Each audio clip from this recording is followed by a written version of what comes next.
नारद जी कहते हैं, हे सनत कुमार जी, मैं वीणा लेकर के पूरी दुनिया में घूमता रहा, लेकिन मेरे मन को कहीं भी शांति नहीं मिली। बंधुओं, सारा झंझट मन का है। अगर हमारा ये मन शांत हो गया ना, तो सारी खटपट से मुक्ति।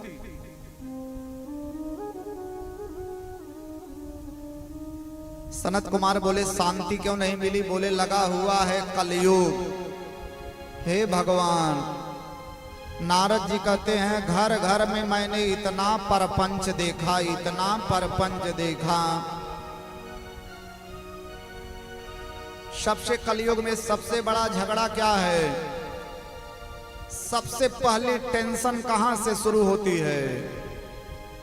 तरुणी प्रभुतागे श्याल को बुद्धिदायक, कन्या विक्रयणो लोभात दंपति नाम च कलकनम।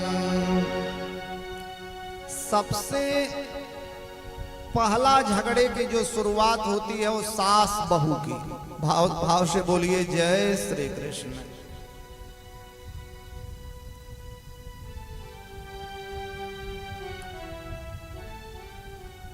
माई चाहती हैं कि हमारे बिटिया का बियाह ऐसी जगह हो कि जहां सास ससुर का झंझट न रहा और विवाह होते ही हमार बिटिया परदेश चली जाए परदेश चली जाए। परिवार से टूट करके मत रहिए। परिवार से टूट करके रहोगे तो बिखर जाओगे। उन पत्तों की हालत पूछिए जो पत्ते वृक्ष से टूट जाते हैं। उन अंगूर की हालत देखिए जो अंगूर अपने गुच्छे से निकल जाते हैं, उनकी कोई कीमत नहीं रहती है। परिवार से टूट करके मत रहिए। नारद जी ने कहा, सबसे पहला झगड़ा देखे सास बहू का।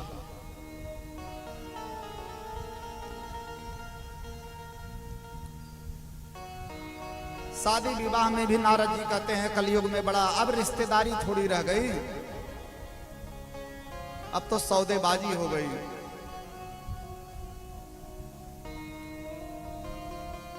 हमारे गांव में एक बुजुर्ग दादा रहे, कहे भैया अपने बेटौना के तिलक में हमका दक्षिणा ना दिए और 1 लाख तिलक आपके यहाँ चढ़ी। वो कहे, दत्त हमार बहुत बड़ी बेइज्जती कर दी आप समाज में। 23 लाख रुपया तिलक चढ़ी और आप 1 लाख कह रहे हैं। लोग यही गौरव समझते हैं कि इतने में किए। बीमारी नहीं बता रहे हैं कि इतनी बड़ी बीमारी हो गई। अरे भैया 2000 डॉक्टर ले ले, रुपया पहले बता रहे हैं, बीमारी नहीं बता रहे हैं। न कोई योगी है, न कोई सिद्ध है, न कोई ज्ञानी है। कलयुग का मित्र है अधर्म। सबकी बुद्धि बिगाड़ करके रख दिया है। और इसी तरह से पूरी पृथ्वी की दुर्दशा देखते देखते देखते देखते साधु संत महात्मा नारद जी कहते हैं, कलयुग में पाखंडी हो गए। और पंडित लोग, भागवत की दुर्दशा कलयुग में क्यों हुई कि पंडित लोग बगैर बुलाए जा जा करके भागवत की कथा कहने लगे।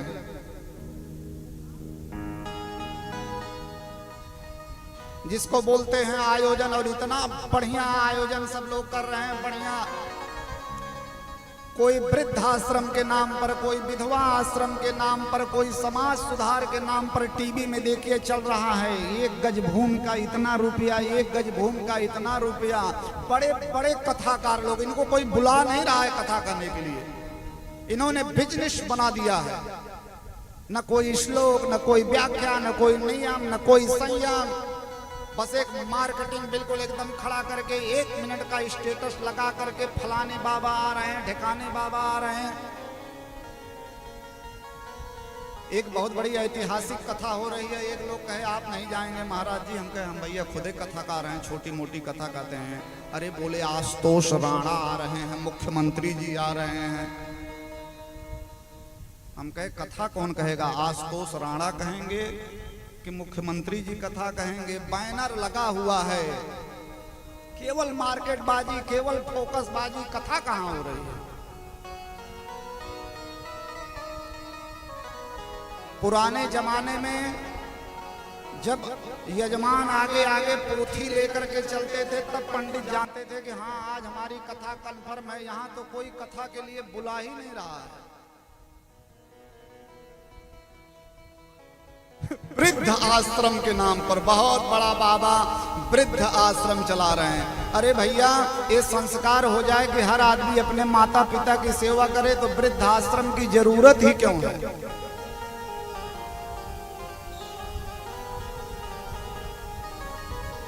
हर आदमी अपने माता पिता की सेवा करे। वृद्ध हम तो कहते हैं कि वृद्धाश्रम बंद कर देना चाहिए। भाव से बोलिए जय श्री कृष्ण।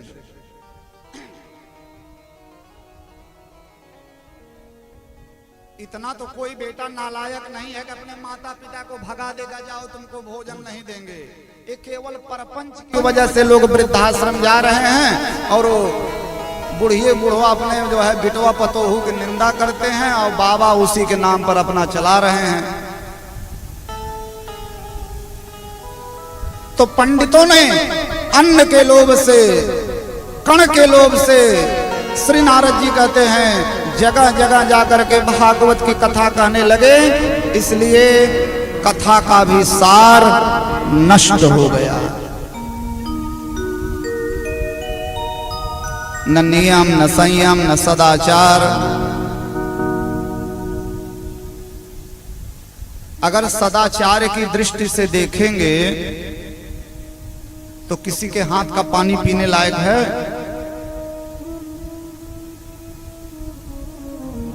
किसी के हाथ का पानी पीने लायक नहीं है। बढ़िया चाय पिए, कलयुग में चाय आई है, बढ़िया पिए। चाय पीने के बाद में बढ़िया मोछ ऐसे करिए। अब चाय जब पी रहे थे तो हाथ जूठा हुआ कि नहीं? किसी के पास संस्कार है कि चाय हाथ शुद्ध हो जाए, चाय पीते समय हाथ जूठा हुआ, वही हाथ बढ़िया मूछ सम किया है, फिर अपना सिर सम किया है, फिर चले आए जय भागवत भगवान, यूं छुए वहां छुए वहां छुए, जहां जहां छुए भरभंड करते चले गए। बोलिए जय श्री कृष्ण।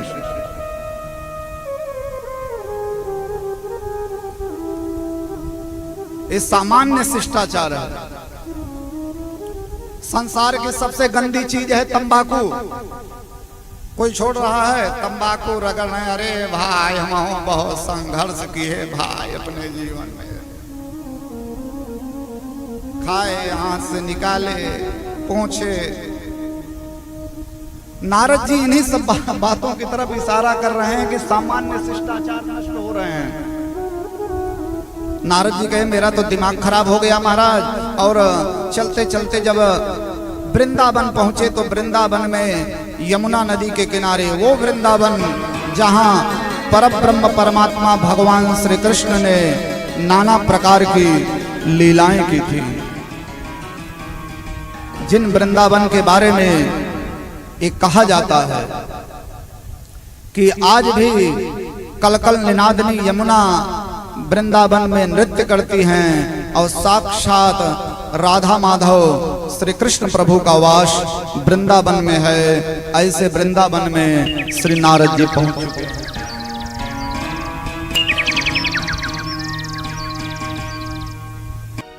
भाव से बोलिए जय श्री कृष्ण। बोलो बोलो बच्चों जय श्री कृष्ण।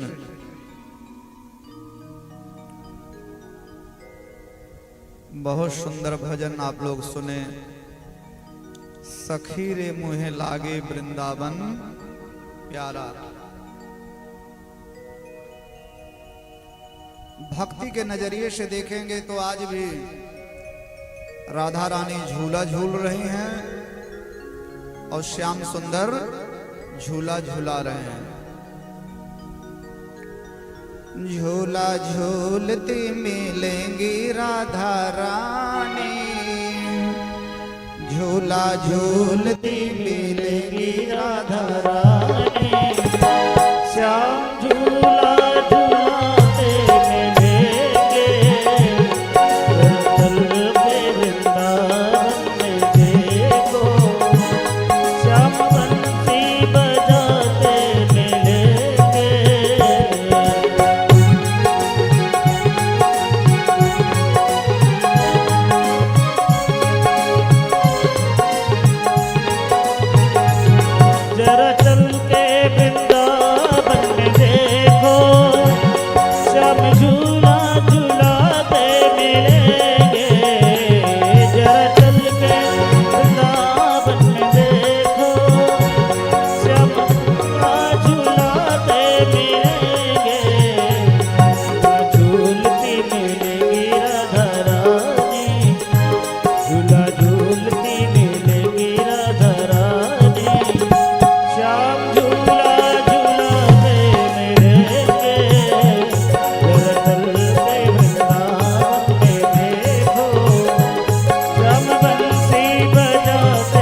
ऐसे वृंदावन धाम जहां परब्रह्म परमात्मा नारायण श्री कृष्ण ने राधा रानी के साथ अनेकों प्रकार की लीलाएं की थी।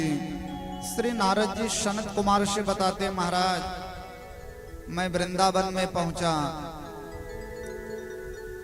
तो वृंदावन में मैंने एक बहुत बड़ा आश्चर्य देखा। आश्चर्य मीन्स अजूबा। अजूबा होता है ना, नारद जी कहते हैं हमने अजूबा देखा, आश्चर्य। तो दुनिया में कितने आश्चर्य हैं। अजूबा तो उर्दू शब्द है, आश्चर्य। तो ऐसा कहा जाता है 7 अजूबे हैं इस दुनिया में, 7 आश्चर्य। चीन का लटकता हुआ गार्डन, ये भी एक अजूबा है। हावड़ा का पुल, 2 ही खंबे हैं हावड़ा के पुल में, देखिए तो एक तो बहुत बड़ा कोई गुंबद है। जब यात्री लोग चांद पर गए तो वहां से पृथ्वी पर जो है वही गुंबदे दिखाई पड़ रहा था। बुर्ज खलीफा, भाव से बोलिए जय श्री कृष्ण। ये सब अजूबा हैं। तो नारद जी ने क्या आश्चर्य देखा? बोले महाराज हमने अजूबा देखा। बोले क्या? बोले वृंदावन में नदी के किनारे 2 बुढ़े बेहोश हैं और वो दोनों बुढ़े खूब जोर जोर से लंबी लंबी सांस ले रहे हैं।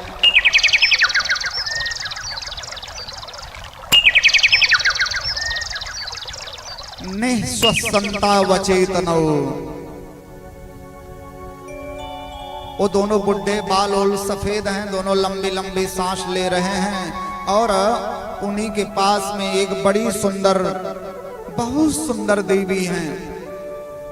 वो रो रही है और उन्हीं दोनों बुढ़ों को जगा रही है, भैया उठो भैया उठो। और जब वो दोनों नहीं उठ रहे हैं तो बेचारी 10 दिशाओं में देख रही है। 10 दिक्षो निरीक्षन्ते।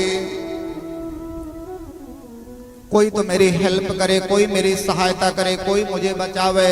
और अपनी सहायता के लिए वो स्त्री चारों तरफ देख रही है और लगभग 1000 स्त्रियां। वो स्त्री अकेले नहीं है, दोनों बुढ़े लंबी लंबी सांस ले रहे हैं। स्त्री दोनों बुढ़ों को जगा रही है और 1000 स्त्रियां। ये जो हमारी माताएं बहनें होती है ना, माताएं बहनें, जब कहीं किसी के सुख दुख पड़ा तो ये माताएं बहनें तुरंत वहां पहुंचती हैं सांत्वना देने। का करबो बहन जवन बधा रहा भगवान के, चुप रहा का करबो। जवन भगवान नाए हैं वही भगवान कटी हैं बहन।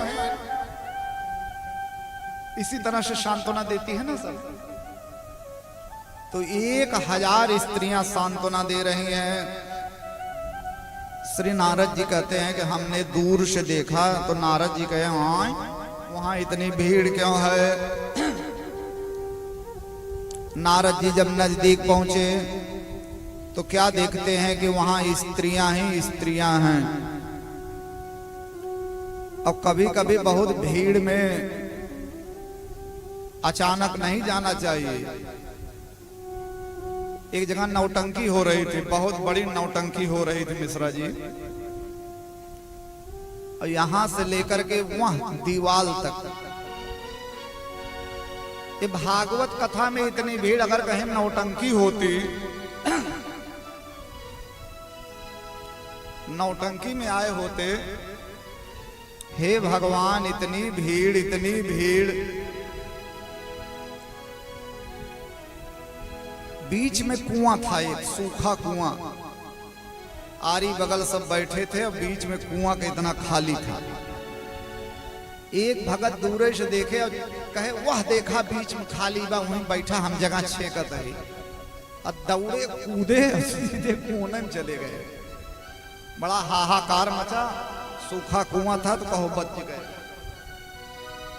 नारद जी ने भी कहा हमने दूर से देखा और जब नजदीक गए तो देखे यहाँ स्त्रियां ही स्त्रियां हैं। तो नारद जी ने सोचा कि स्त्रियों के बीच में जाना ठीक नहीं। और जैसे नारद जी लौटने लगे वह रोती हुई स्त्री बोली, भो भो साधो क्षणं तिष्ठ मच्चिन्तामपि नाशय दर्शनं तव लोकस्य सर्वथा गहरं परम। ओ महात्मा जी थोड़ी देर रुक जाओ बाबा और मेरा दुख दूर करते जाओ। नारद जी बोले, हे देवी तुम कौन हो, अपने बारे में विस्तार से बताओ, क्या तुम्हारा दुख है और मैं क्या दूर करूंगा। पहले अपना बायोडाटा तो बताओ देवी। तब उस रोती हुई स्त्री ने कहा कि बाबा मेरा नाम भक्ति है और ये जो दोनों बुढ़े हैं मेरे बेटे हैं, इनका नाम है ज्ञान और वैराग्य। और ये जो स्त्रियां हैं ये 1000 नदियां हैं। मैं द्रविड़ देश से आई, कर्नाटक में मेरा प्रचार प्रसार हुआ। महाराष्ट्र में आधे लोगों ने माना और आधे लोगों ने नहीं माना। और हे बाबा गुजरात में पाखंडियों ने मुझे अंग भंग कर दिया। लेकिन धन्य है यह वृंदावन, यहाँ आने पर मैं तो हो गई जवान। मेरे बेटे बुढ़े तो थे, हो ही गए थे, ये बेहोश हो गए हैं। मेरे बेटों का दुख दूर कर दो बाबा, बहुत चमत्कारी हो। नारद जी ने भक्ति माता के बेटे ज्ञान और वैराग्य को जगाने के लिए वेद पढ़े, वेदांत पढ़े, गीता पढ़े, कोई फायदा नहीं हुआ। तब आकाशवाणी हो गई, हे नारद जी अगर भक्ति माता का कष्ट दूर करना चाहते हो, अगर ज्ञान और वैराग्य का बुढ़ापा दूर करना चाहते हो तो सत्कर्म करो। नारद जी कहे अब कौन सत्कर्म करें।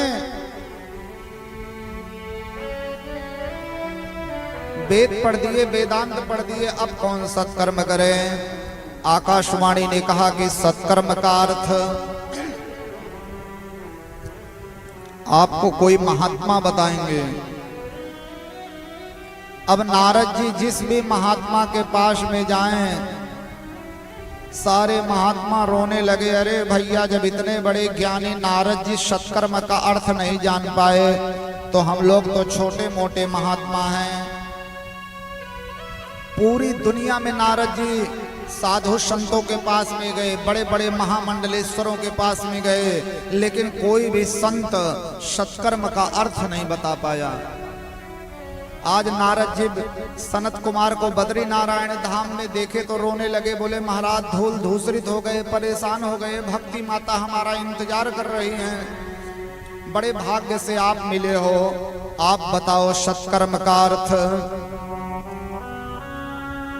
तब सनत कुमार ने कहा नारद सत्कर्म का अर्थ है भागवत की कथा।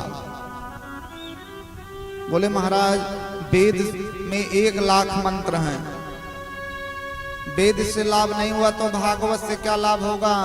बोले वेद एक वृक्ष है लेकिन वेद रूपी वृक्ष का फल है भागवत। हमें भूख लगी हो और कोई वही आम का पेड़ दे दे तो आम का पेड़ खाने से भूख जाएगी। भूख तो जाएगी फल से। आप बाहर से थके हुए आए और श्रीमती जी से बोले ये जी 1 कप चाय बना दो, बढ़िया सुंदर सी चाय बना दो। अब श्रीमती जी गई रसोई घर में, चीनी नहीं थी तो सोची कि यही गन्ना ही डाल दो। अरे गन्ने से तो चीनी बनती, शक्कर बनता है, गुड़ बनता है। डायरेक्ट चाय में गन्ना डाल देने से चाय का स्वाद आएगा, बेकार हो जाएगा पूरा माहौल है। भोजन करने बैठे श्रीमती जी से बोले दाल में बढ़िया घी डाल दो। श्रीमती जी कहीं घी तो है नहीं, दूध है डाल दो दाल में। दूध से दही, दही से घी बनता है, डायरेक्ट दूध डाल दो। तो डायरेक्ट अगर दाल में दूध डाल दिया जाएगा तो आनंद आएगा भक्तराज, बेकार हो जाएगा पूरा माहौल, झगड़ा हो जाएगा घर में। तो सनत कुमार ने कहा नारद डायरेक्ट वेद नहीं, वेद का फल है भागवत की कथा।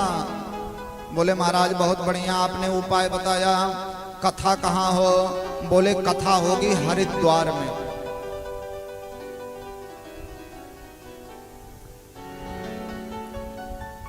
भक्ति माता है वृंदावन में, मुलाकात हुई है बद्रीनारायण में, और कथा कहाँ हो रही है? हरिद्वार में। सनक सनंदन सनातन सनत कुमार हरिद्वार में आए और गंगा नदी के किनारे आनंद नाम का तट पर बढ़िया चबूतरा पर जो है नारद जी बने जजमान, सनत कुमार बने व्यास, और पूरी दुनिया में हाहाकार मच गया। भैया बड़ी सुंदर कथा हो रही है, बड़ी सुंदर कथा हो रही है, बड़ी सुंदर कथा हो रही है। कोलाहल मच गया। बोले कितनी सुंदर कथा? बोले इतनी सुंदर कथा हो रही है कि कथा को सुनने वाले भी बहुत बड़े विद्वान नारद जी, और कथा कहने वाले सनत कुमार भी बहुत बड़े विद्वान। तो जो कथा के प्रेमी हैं वो सब दौड़ते हुए कथा, कितने साधु धावन्तो प्याययो सर्वे प्रथमं ये च वैष्णवाः। कितने वैष्णव महात्मा जब सुने कि भागवत की कथा हो रही है तो दौड़ते हुए जा रहे थे कि भैया कथा सुनेंगे। ये है कथा का महत्व। और बड़े बड़े दिग्गज महात्मा आए। कौन कौन आया? भृगुर्वसिष्ठ च्यवनश्च गौतमो, भृगुर्वसिष्ठ च्यवनश्च गौतमो, मेधातिथिर्देवलदेवरातौ,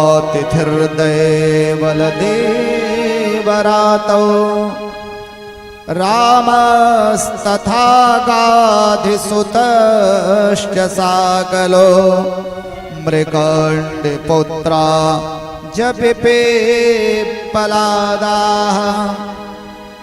भृगु जी, वशिष्ठ जी, च्यवन, गौतम, मेधातिथि, देवल, देवरात, परशुराम, विश्वामित्र, साकल, मार्कंडे, दत्तात्रेय, पिप्पलाद, योगेश्वर व्यास, छायाशोक, जाजल, जन्नू और भी प्रधान प्रधान महात्मा अपने अपने पुत्रों के साथ, अपने अपने शिष्यों के साथ, अपनी अपनी स्त्रियों के साथ सब कथा सुनने के लिए आ गए।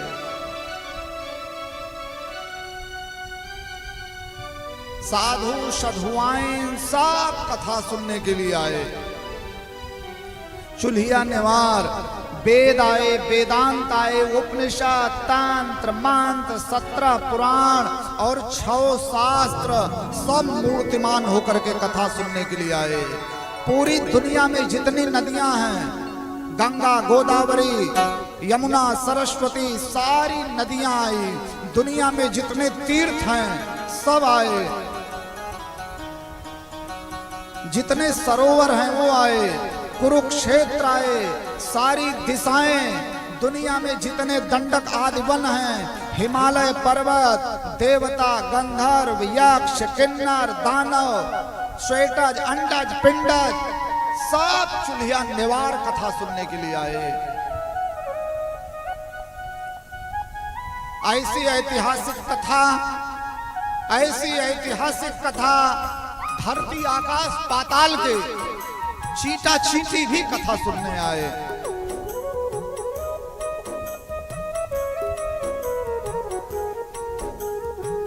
कुछ लोग एटीट्यूड में रहते हैं ना, एटीट्यूड में, गौरव में हम जाएंगे कथा सुनने। उनको भृगु ऋषि समझा कर, अरे चलो भैया सुन लो। नारद जी आसन पर विराजमान हुए।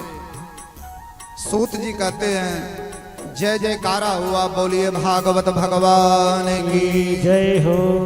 जय शब्दो नमः शब्द शंख शब्द तथैव च चूर्णालाजा प्रशोनानां निक्षेप सुमहान भूत। और इतनी सुंदर कथा सुनाए सनत कुमार व्यास गद्दी पर बैठ करके, इतनी सुंदर कथा सुनाए। भागवत की महिमा का गान सनत कुमार ने इतना बढ़िया किया। कहते हैं सदा सेव्या श्रीमद्भागवती कथा। भागवत की कथा हमेशा सुनो, हमेशा सुनो।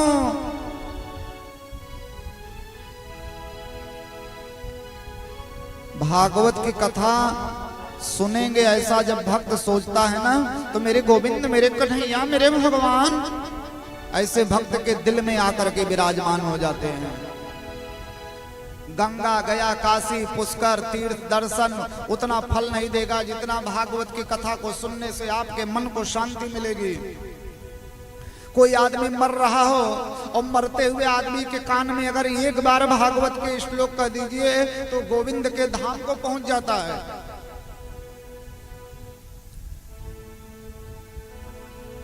हम प्रत्यक्ष प्रमाण देखे हैं। अपने जन्मभूमि पर गए, 13 घर शुकुल हैं, तो उसे में एक काकी लगती थी, मावा, बहुत बड़े आदमी है। डॉक्टर कह ले जाओ, इनको कोई नहीं बचा पाएगा। 8 दिन तक ऐसे आ करें और कुछ बोल ना पाऊं। सब रोने लगे। यही भागवत का हम भी गए थे जन्मभूमि पर, यही भागवत का गजेंद्र मोक्ष 8 दिन से घटका लगा था। और जैसे गजेंद्र मोक्ष पढ़े, 3 पाठ किए, चौथे पाठ में मावा गोविंदाय नमो नमः हो गए। तो मरते हुए आदमी के कान में अगर भागवत की कथा कही जाए तो गोविंदो पे प्रयक्षते।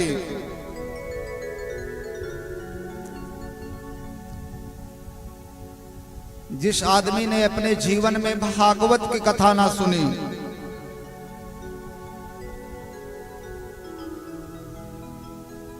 वो चांडाल है। लाइफ में एक बार भागवत की कथा जरूर सुननी चाहिए हर आदमी।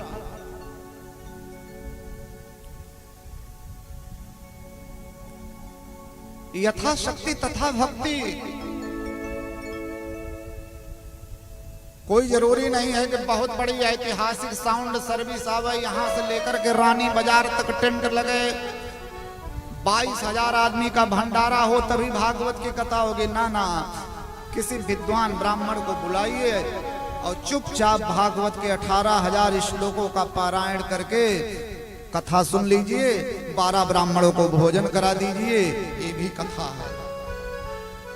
लेकिन लाइफ में एक बार हर आदमी को भागवत की कथा सुननी चाहिए मेरे भाई। संसार में सबसे दुर्लभ है भागवत। दुर्लभैव कथा लोके श्रीमद्भागवतोद्भवा कोटि जन्म समोत्थेन पुण्येनैव तुलभ्यते। नाच गाना तमाशा सबको सुनने का सौभाग्य है, लेकिन भागवत की कथा बहुत दुर्लभ है। कई करोड़ जन्मों का जब पुण्य उदय हुआ है गुप्ता जी का, तब आप भागवत की कथा के लिए दीक्षित हुए हैं। इतनी सुंदर महिमा का बखान किए कि उसी समय आश्चर्य हो गया। एक बड़ी सुंदर देवी, और भागवत की कथा में जो नृत्य होता है ना, जो आजकल फैशन चला है, जब मन के अंदर में उद्वेग आता है तो आदमी अपने आप नाचने लगता है। एक बड़ी सुंदर देवी कथा के पांडाल में भक्तों के बीच में प्रकट हो गई और दोनों हाथ उठा करके वो देवी दो जवान पुरुषों के साथ वो देवी कथा पांडाल में नाचने लगी। आइए हम सब लोग भी ताली बजाते हुए इस नृत्य में सम्मिलित हों। श्री कृष्ण गोविंद हरे मुरारे, हे नाथ नारायण वासुदेव। गोविंद हरे मुरारे, हे नाथ नारायण वासुदेव। पितु मातु स्वामी सखा हमारे, पितु मातु स्वामी सखा हमारे, नाथ नारायण वासुदेव। गोविंद हरे मुरारे, हे नाथ नारायण वासुदेव।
सारे महात्मा एक महात्मा दूसरे महात्मा की ओर देखने लगे।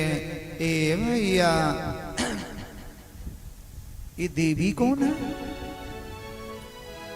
हम महात्माओं के बीच में स्त्री कहां से आ गई और ये नाच क्यों रही है? तब सनत कुमार जो व्यास गद्दी पर बैठे थे, सनत कुमार जी समझ गए और सनत कुमार ने कहा, ऋषियों आप लोग चिंता मत करें। मध्य मुनि नाम इति तर्कयन्तः। एक महात्मा दूसरे महात्मा से कान में पूछने लगे, ए भैया ये स्त्री कौन? तो दूसरे महात्मा करें, पता नहीं कहां से आ गई स्त्री। तब व्यास गद्दी पर बैठे हुए सनत कुमार ने कहा, ओचो कुमारा वचनम तदानीं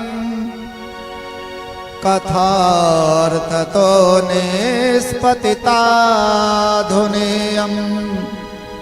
एवं गिरहसा ससुता निसम्य सनत कुमारं निजगादनं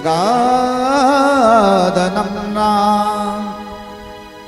ऋषियों चिंता मत करो, ये भक्ति माता हैं, कथा के प्रभाव से साक्षात प्रकट हो गई है अपने बेटे ज्ञान और वैराग्य के साथ। तो सबको सुनाते हुए भक्ति देवी ने कहा, ए सनत कुमार तुम बहुत अच्छे हो, बहुत अच्छी भगवान की कथा सुनाते हो। नारद तुम भी बहुत अच्छे हो। कलयुग में पाखंडियों ने मुझे अंग भंग कर दिया था, तुम्हारी कथा ने हमें नया जीवन दिया है। ए सनत कुमार, ये नारद, मैं तुम दोनों को कभी नहीं छोड़ूंगी, बताओ मैं कहाँ रहूं? तो सनत कुमार और नारद ने कहा, माता जी आज के बाद से आप भक्तों के दिल में रहो। और उस दिन से भगवान की भक्ति भगवान के भक्तों के दिल में रहती है।